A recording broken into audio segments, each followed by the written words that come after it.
I left my phone recording while I slept. When I checked the video, I was horrified. My girlfriend moved out when she heard what I said in my sleep last night. She hasn't spoken to me since. I didn't quite understand why she left. She didn't tell me what I said, but I love her, so I wanted to give her space. If only I'd known the terrifying things I was doing. Flash forward a week to now. I decided to download one of those free apps that basically turns your phone into a microphone. My girlfriend was still at her mother's house, and I was missing her so much by this point, so I needed to find out what I was saying in my sleep. I set it face up on my nightstand and let it record for the whole night. I assumed maybe I was snoring loudly or sleep-talking a few words, but I never could have imagined how much worse it actually was. The next morning I thought it'd be easier to listen to it while I was at work with headphones, multitask and all.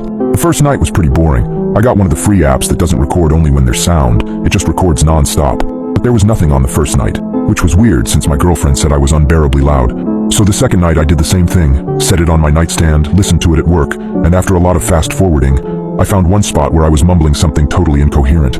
It actually made me laugh, and I wondered what I was dreaming. There really wasn't anything that I thought would keep her up at night, but she is a light sleeper, so the mumbling might have woken her up if she was there.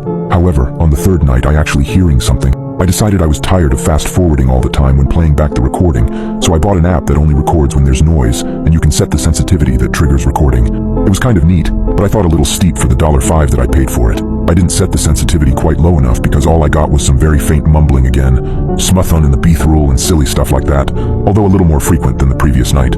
I could definitely see how that would keep her up if I was that loud with the sensitivity so high. With the sensitivity set right, the fourth night was more of the same, mumbling and every now and then a coherent word that didn't fit a sentence. The recording picked up my dog Lilith moving around and breathing at one point.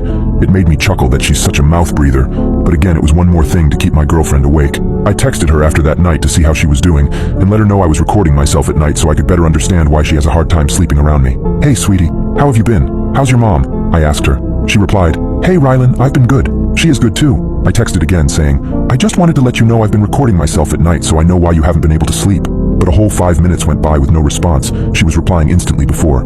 So I texted again. I know that probably sounds creepy. I just wanted to show I'm trying to do something about it. I never got a reply to any of my last few messages. I figured I weirded her out with the night recordings, but wasn't going to overthink it.